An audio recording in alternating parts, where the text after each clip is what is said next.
Hello everyone, welcome in code द्रा studio. इस episode में हम स्ट्रक्चर को देखेंगे। सी प्लस प्लस के अंदर कैसे स्ट्रक्चर क्या होता है और कैसे यूज़ करते हैं और क्या मकसद है इसको यूज़ करने का।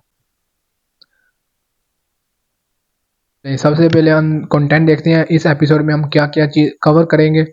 सबसे पहले हम देखेंगे स्ट्रक्चर क्या होता है। फिर नेक्स्ट हम उसकी बेसिक फंक्शनैलिटी देखेंगे, कैसे डिक्लेयर करते हैं और कैसे उसको इनिशियलाइज करते हैं। फिर हम उस स्ट्रक्चर के जो मेंबर्स होते हैं उनको कैसे एक्सेस करते हैं। इन सब को इस एपिसोड में हम देखेंगे। चले सबसे पहले देखते हैं what is structure in C plus plus. C plus plus के अंदर स्ट्रक्चर क्या होता है। स्ट्रक्चर एक यूजर डिफाइंड डाटा टाइप होती है जो हमें अलाउ करती है कि आप डिफरेंट डाटा टाइप्स को एक सिंगल नेम के साथ एक्सेस कर सकते हैं। मतलब कि आप डिफरेंट डाटा टाइप्स को स्ट्रक्चर के अंदर डिक्लेयर करके और उनको एक सिंगल वेरिएबल के थ्रू एक्सेस कर सकते हैं। स्ट्रक्चर और एरे में क्या डिफरेंस है। एरे के अंदर हम सेम डाटा टाइप के एलिमेंट को स्टोर करते हैं, जबकि स्ट्रक्चर के अंदर हम डिफरेंट डाटा टाइप के एलिमेंट को स्टोर करते हैं। वो ये कब यूज़ की जाती है, इसको जब हम किसी भी पर्सन या किसी भी हम चीज़ का रिकॉर्ड रखना चाहते हैं तो उस वक्त हम स्ट्रक्चर को यूज़ करते हैं प्रोग्रामिंग के अंदर। नेक्स्ट हम इसका देखते हैं कि कैसे बेसिक फंक्शनैलिटी के अंदर हम कैसे इनको डिक्लेयर करते हैं और कैसे इनिशियलाइज करते हैं। इसको देखने के लिए हम चलते हैं VS कोड के ऊपर, जहाँ पर मैं आपको कोड करके दिखाऊंगा। जब हम इसका कोड करके देखते हैं कि कैसे हम स्ट्रक्चर को डिक्लेयर करते हैं और कैसे इनिशियलाइज करते हैं।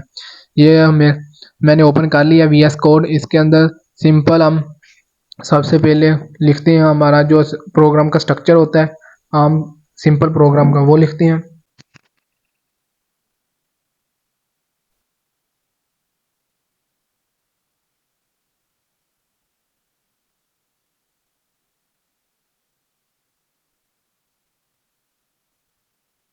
ये मैंने हमारे जो सिंपल प्रोग्राम का स्ट्रक्चर होता है वो लिख लिया। अब मैं स्ट्रक्चर को, जो हमारा स्ट्रक्चर है उसको डिक्लेयर करता हूँ। उसको डिक्लेयर करने के लिए सबसे पहले आपने स्ट्रक्चर का कीवर्ड एक यूज़ करते हैं स्ट्रक्ट, उसको लिखना होता है। फिर उसके बाद आपने कोई भी नाम अपनी मर्जी से आप जो भी रखना चाहते हैं डिस्क्रिप्टिव नाम रख सकते हैं स्ट्रक्चर का।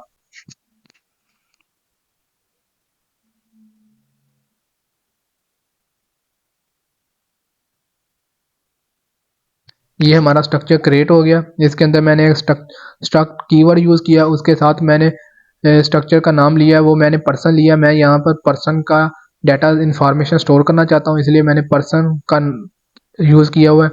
और इसके अंदर हम जो वेरिएबल आम प्रोग्राम के अंदर वेरिएबल डिक्लेयर करते हैं, इसके अंदर वैसे ही हम वेरिएबल को डिक्लेयर करेंगे, लेकिन स्ट्रक्चर के अंदर जो वेरिएबल होते हैं उसको मेंबर कहते हैं, उसके डाटा मेंबर कहते हैं स्ट्रक्चर के।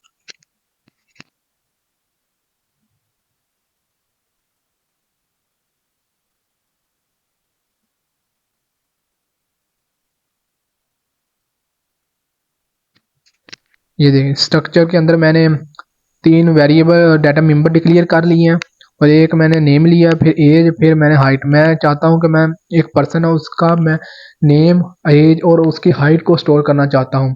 और इन सब को मैंने, ये तीनों डिफरेंट टाइप्स के हैं, इन सब को मैंने एक स्ट्रक्चर के अंदर डिक्लेयर कर दिया। अब मैं इन स्ट्रक्चर के जो डाटा मेंबर इनको कैसे एक्सेस करना होता है, उसको एक्सेस करने के लिए हमें एक वेरिएबल को डिक्लेयर करना होता है। उस वेरिएबल की जो डाटा टाइप होती है वो हमारे स्ट्रक्चर का जो नाम होता है वो होती है।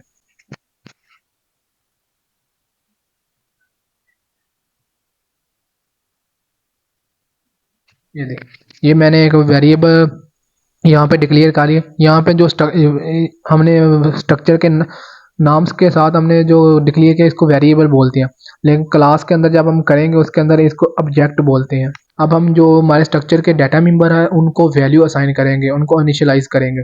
उसको इनिशियलाइज करने का ये होता है, ये तरीका होता है कि हमने ये वेरिएबल का नाम फिर डॉट ऑपरेटर यूज़ करते हैं, उसके साथ हमने जो हमारे डाटा मेंबर है उनका नाम यूज़ करते हैं।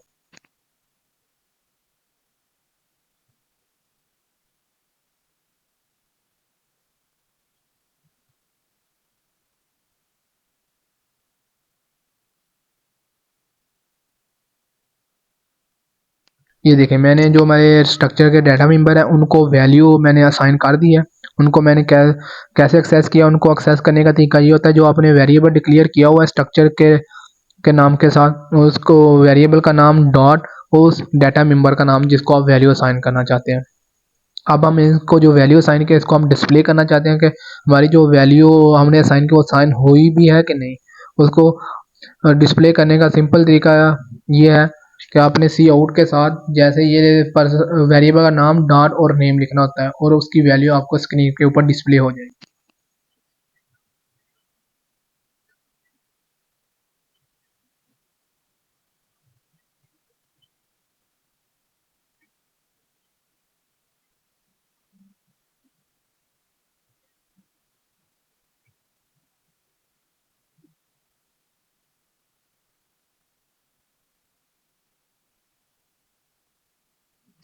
ये देखें जी, मैंने जो हमारे डाटा मेंबर है उनको जो वैल्यू असाइन की हुई है उनको मैं अब एक्सेस करना चाहता हूँ कि डिस्प्ले करना चाहता हूँ कि हमारे जो डाटा मेंबर है उनकी क्या वैल्यू है।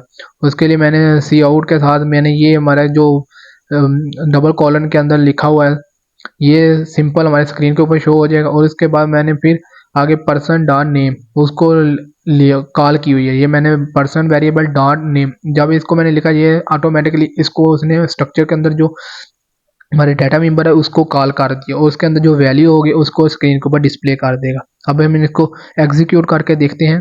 ये देखेंगे जब मैंने इसको एग्जीक्यूट किया तो मैंने यहाँ पे जो वैल्यू असाइन की नेम इज XYZ और एज 22 और हाइट 5.2 मतलब जैसे मैंने उनको वैल्यू असाइन की उसी तरह उसने मुझे डिस्प्ले कर दी है कंसोल के ऊपर।